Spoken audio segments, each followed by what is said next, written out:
I understand that someone named John Kelly was for some years and until recently the chair of the Boston Disability Advisory Commission.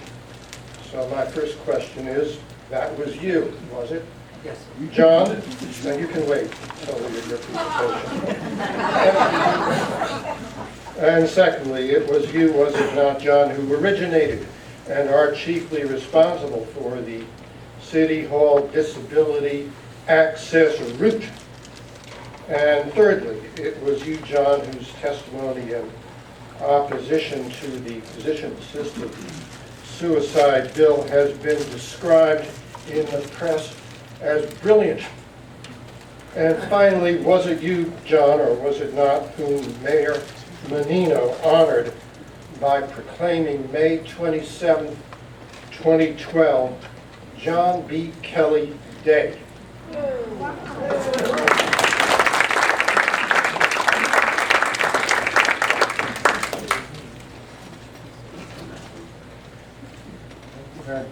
Thank you very much for that introduction. It was actually July 26, 2012, that was proclaimed John B. Kelly Day. And I do have a piece of paper from that, and that, along with the T-Pass, will get me just about anywhere in the city. So, I'd like to thank Ann Fox for inviting me. And I would just like to talk a little bit about what a pleasure it was.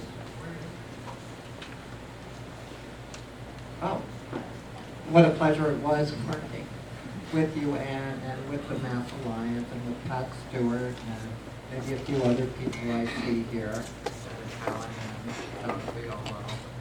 And I first met Ann at an event in which we had some national leaders, Barbara Lyons and Rita Marker, and both of those leaders emphasized basically that life is not fair. That when we are in a political contest against a determined proponent of doctor-prescribed suicide, we have to talk in ways in which we can move votes to our side. And so when in early October of last year, the polls showed 68% in favor of question 2 and 20% opposed. And I think of that 20% as people in this room plus some disability rights advocates. And we found, and Ann helped coordinate, that by getting people with disabilities and medical professionals out in front of this campaign, it would stop the smearing, or try to interrupt the smearing that goes on in every campaign in which the concerns of faith-based communities are just summarily dismissed. And so we were out front, and what we did was we talked about the real-life impact of an assisted suicide law. And so for every point we would make, we had an example from Oregon. So for example, we would talk about the impact of a for-profit healthcare system on a procedure that will inevitably be the cheapest end-of-life option for people. We talked about Barbara Wagner and Randy Stroop, who received letters from Oregon Medicaid telling them that while they would not pay for their advanced cancer treatments, the state would pay for assisted suicide. When we talked about misdiagnosis and the power of a law offering an easy exit, we talked about Jeanette Hall, who voted for the bill out in Oregon, and when she herself received a terminal diagnosis, did not want to suffer, because so much of what the proponents on the other side do is whip up fear, terror of what it will be like. And so people want to get these drugs, paradoxically, for reassurance. They want to have a bottle of poison on their bedside table because that makes them feel safer. We would talk about Jeanette Hall, who her doctor persuaded her to try more treatment, not to give up, that her suffering could be managed if there was any. She's still alive 15 years later. We would talk about that. When we talked about the impact on people with disabilities, such as people with depression, we talked about Michael Freeland, a man with a history of suicide attempts, paranoia, estrangement from his family and others. His house was like an armed camp with security cameras and weapons. And he mistakenly called a physician group out in Oregon called Physicians for Compassionate Care. This word compassion is thrown around a lot. And he was seeking a round of drugs. And they said, well, wait a minute. We don't want you to commit suicide. We think you're valuable. And they counseled him. And it turns out that his doctor who prescribed him the medicine later came forward to say that he did not think that a psychiatric evaluation was necessary. And if you look at the statistics out in Oregon and Washington, the psychiatric evaluation, so-called safeguard, is a mere figure. First of all, psychiatrists can't tell in one evaluation whether someone is truly depressed or not. And it put the regular doctors into the position of mostly making that decision. Recently, we saw an amazing case in which, through real estate transactions, it was discovered that a woman, Tammy Hartnett, had a man with ALS, Lou Gehrig's disease, move into her house. He deeded his property to her. She was a real estate agent. And he died by assisted suicide at her home. And the day after he died, she posted his property on listing. And the only way that this story came out was because people noticed in the real estate transactions that maybe something was fishy. But otherwise, nothing comes out. Michael Freeland, if he had called the place he was trying to call Compassionate Dying, we never would have heard about his story either. So, and then Anne Fox was smart enough to pivot during the campaign and call in another consultant. She, the Mass Alliance Against Doctor-Prescribed Suicide, tried to put people like me out in front, and I got to represent the group. I also got to represent the group coming out of the Archdiocese office. And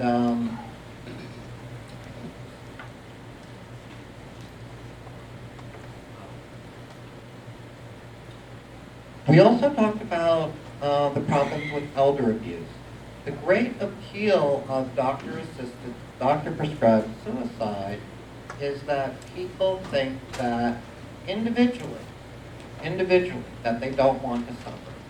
And the whole framing of the topic encourages people to think in radical isolation. And this is a feature of our country, and in some ways, it's a great one, individualism, individual self-reliance. But when it comes to life and death, we are social creatures. We depend on other people. So when thousands of elders are being abused by adult children and by caregivers, of course it is inevitable that with motives available for financial gain, with the kind of family dynamics that go on in some families, that there will be pressure and there will be abuse.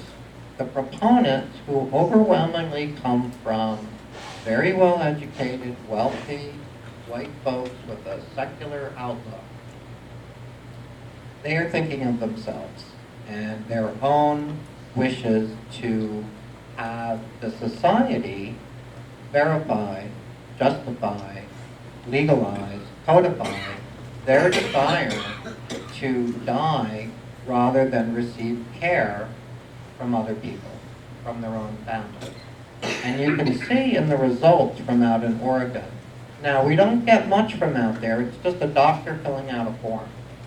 And the doctor checks, well, what were the concerns of the patient before death? And the kinds of things we see are feels like a burden. That doesn't sound very individualistic to me. Over 50% of the people every year are now saying that they feel like a burden. People say that they are losing their dignity. What is dignity anyway? We could say that every human has inherent dignity, no matter who they are, no matter what station, no matter what ability, has dignity. But the proponents, they think that dignity is something that is achieved and can be lost. It's achieved through success, individual control, autonomy, directing things, and as one gentleman said at one forum, I want to die when I can no longer wipe my own butt. You know, it gets down to that level. And as it turns out, control of bodily functions, being incontinent, is one of the major drivers of assisted suicide. And anytime we see this subject in the media, there will be some brilliant characters in the comments section saying that we treat our pets better than we treat people. Well, actually we don't.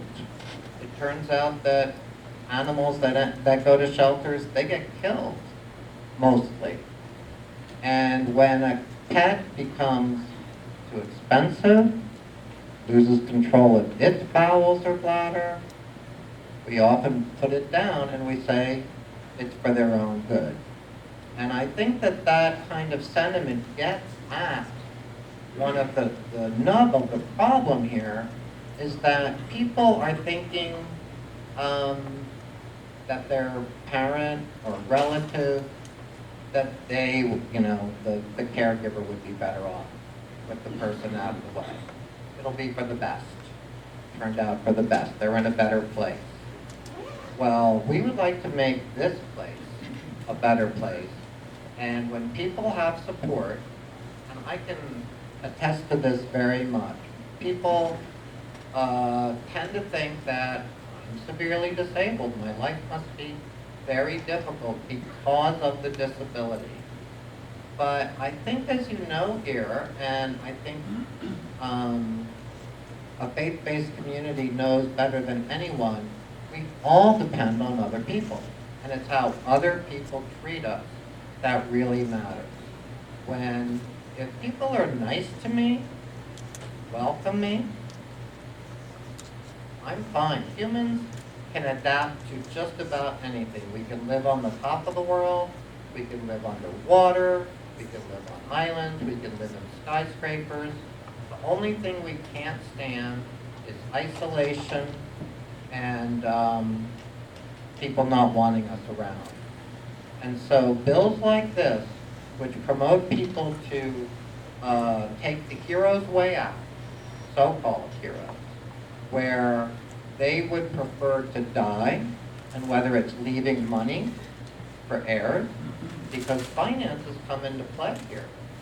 And the people who are so in favor of this are vulnerable themselves to financial abuse from other people, like Thomas Middleton.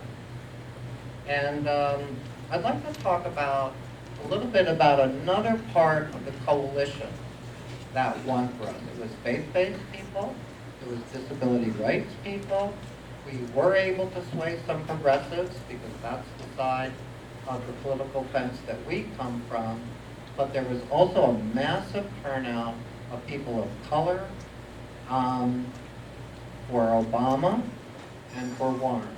Maybe not your all first choice, but this is, I think, what won the election for us. If you look at the map of the results,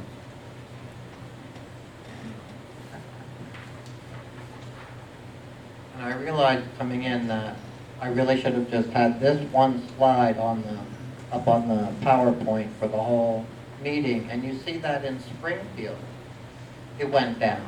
In Brockton, it went down. And these are politically liberal voting areas. These are people who want more social services, who want more government involvement.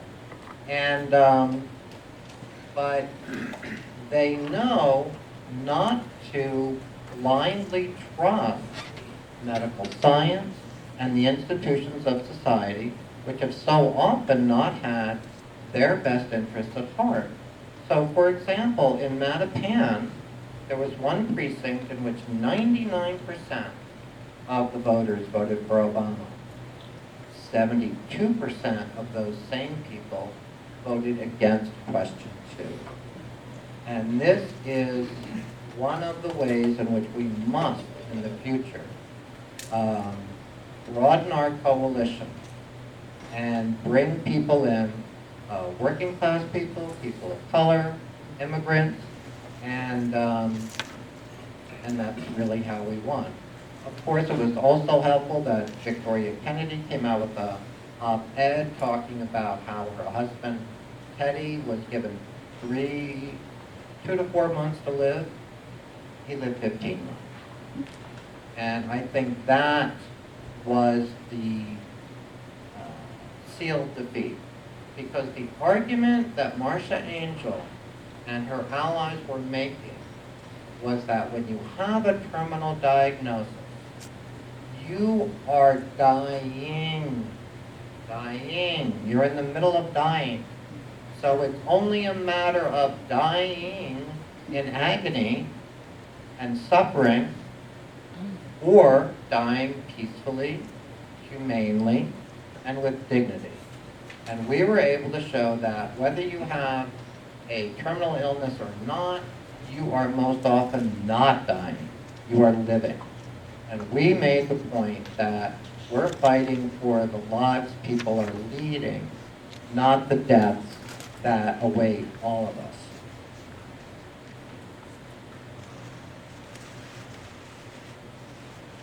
But after the election, things went back to normal, so to speak.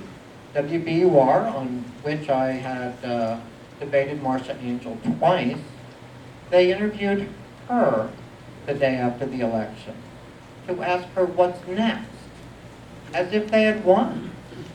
And I called up and said, "Wouldn't you like to talk to me?" Well, she said, "Well, if we have anything to talk to you about, we'll be sure to let you know." So, and then I went to a Ford Hall forum at Suffolk Law School earlier this year, and the person introducing said, "It seems that the voters of Massachusetts are torn. They don't know which way to go on this." And no one said that after Obama defeated Romney, that it was really equal and maybe we should let Romney keep speaking. But that's what happened, and they, Compassion and Choices, are people aware of the evolution of their name? They come from the Hemlock Society originally. And what they realized, and they keep realizing it, is the less they use the word death, never use the word suicide, that they can fool people into thinking that this is about some kind of compassion and care for people. The social workers organization, which the leadership of which orchestrated a supportive role for the proponent, there were people at meetings saying, "Wait a minute, this is assisted suicide?" And whenever my friend would use the phrase assisted suicide, someone would be quick to say, "Well, that's a controversial term," you know, and we would see it in the media too, you know, called aid in dying by proponents and assisted suicide by opponents. And it's like, well, since when did the dictionary start taking a political position on this? But because they were so well connected, and unfortunately because many people in the media are from the same background with the same outlook, it's very hard for us to get our message across. So, you know, we disabled people, we were so excited we were going to have a hearing in March of 2012, and it was agreed that we would go first. We had 3 panels with 10 people speaking, and we spoke about everything from how it's not necessary to how it will increase suicide and how it will increase prejudice against people with disabilities. We practiced our speeches. They were so well delivered. And the story the next day was proponents' own arguments for the fall. And we were not mentioned, we disabled people. They were happy to mention religious opposition because that was their plan to win the election, was to hang this issue around the church and run around trying to terrify the rest of the state that faith-based people wanted to run their lives.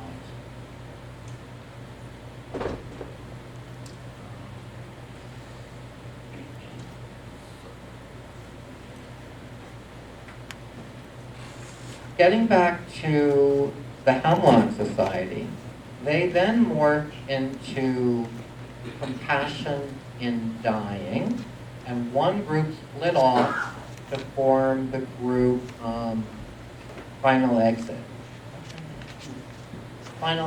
Network.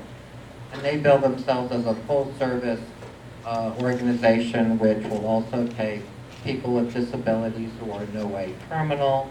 And that group had to be separated so that the main group could argue that they were only concerned about people who are terminally ill. Then, that word dying was problematic. You don't want to mention dying, you want to mention compassion. So now it's compassion and choices. We chose our name, Second Thoughts, in order to try to turn the tables a little bit, because we found, and as Think Massachusetts very strongly demonstrated, that the more people learn about this issue, the more they see that it is impossible for it to run. So there was a attempt in Connecticut, which was roundly defeated. It was wonderful to work with the folks down there because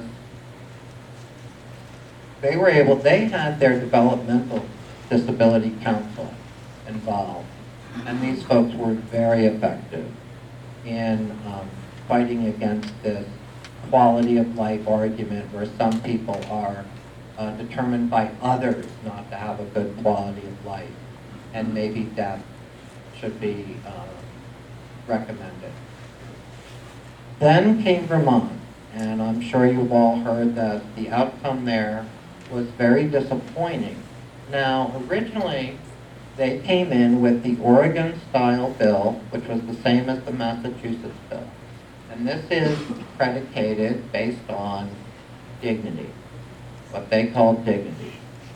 The right of the individual to their own body to make a decision so that they could keep their dignity, not lose it by having someone have to care for them while they were living out their final months or years. But in all our advocacy, and Mary Beerworth, who was here last year, she really was amazing up in Vermont. And I got a chance to talk to Peter Galbraith, who's now a state senator from Vermont, and he was a former ambassador to Yugoslavia. And he was able to get the argument that if the state sets up a program where some people are offered assisted suicide and other people are offered suicide prevention services, that the state would be in a discriminatory position. So what he did, and what the other side eventually went along with, was to just sort of slip the ability to prescribe assisted suicide under the radar, just give it to doctors, and then say, let's have it be part of best practices. So we've shifted the rhetoric now from individual patient dignity to medical best practices. So now in the present bill before Massachusetts, which I was saddened to see, had added 10 new sponsors. 2 had left, and most of these are on the progressive side, and so me and my friends are going to have to go over there and try to talk to them. So what ended up passing is a bill with almost no safeguards. And in a way, this is a more honest approach because the safeguards were always a sham. Always a sham. So, no investigation, no follow-up. When you give someone a prescription and you don't hear from them for 12 months, typically you might check in with them to see how that medical care is going. And the person who looks like they can make their own decision in March, by December, might have severe dementia. And of course, there's no follow-up in any of these things. So what is happening in Vermont and what they're proposing here in Massachusetts is to proclaim doctor-prescribed suicide as a part of palliative care. So, palliative care. So, maybe, are you having pain? Well, let's give you a little morphine. Feeling like you're suffering, not having any dignity? Oh, well, let's now subscribe 100 barbiturates. And this has been the goal of Compassion and Choices, Marcia Angel, and her ilk the whole time. They want it to be normal procedure that the doctor would just say, here you go. If this would reassure you to have this poison, we want to give it to you. And it's impossible not to feel all topsy-turvy with the language that gets used, because compassion becomes killing, and torture becomes keeping someone alive. So what is going on in Vermont right now, which I think is brilliant, from True Dignity Vermont, is they're going from hospital to hospital, trying to get guarantees that if you are a patient in that hospital, they will not start pushing assisted suicide. But this is an issue that people with disabilities, we face all the time. A friend of mine who runs the Disability Commission in Cambridge went into the hospital with pneumonia, and 3 times in 24 hours he was asked whether he had a do not resuscitate order. And then there was a story in the Phoenix about by a woman who was dating a man who was severely disabled, and they were about to go out to a nightclub, but he choked on some pineapple juice and they ended up in the emergency room. And his heart stopped for a minute or so, and the nurses around the table just started saying, oh, it's probably for the best, and she wanted to just punch them. That our lives actually have meaning and value. And I think,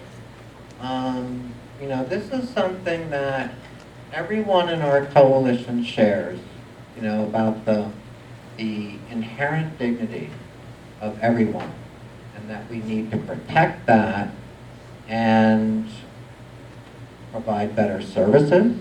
Of course, palliative care needs to be improved. They will always try to terrify people with the prospect of pain. But when you look into it, pain has almost nothing to do with the decision for assisted suicide. It's all psychosocial issues like not feeling wanted, feeling humiliated, feeling like you are using up all your money and your family deserves it more than you do. And it's this quality of life judgment that we really cannot go down this road. In Quebec right now, they are pushing the exact same kind of bill, but there, if you have a severe disability, you're also eligible. And so in Quebec, if I lost some friends, or some people hated a speech I gave, I could go over there and say, oh, my life is worthless, I want to kill myself, and they would say, of course you feel that way. Who wouldn't? And you know what I'm just fascinated by in all these discussions about disability, about the end of life, is how pessimistic everyone is. That everything is terrible, everything is agony, everything is suffering, and you know, it's like I go outside and have a cup of coffee and it's like, despite his disability, he was able to go out and have a cup of coffee, and it distracted him for a minute or two from the horrors of his life. And you see this all the time in the media. You know, when you're feeling inspired by some disabled person, ask yourself, you know, was that really special? You know, if I were to go to the Boston Marathon and roll 26 yards, please don't clap for me. You know, it's not that big a deal. And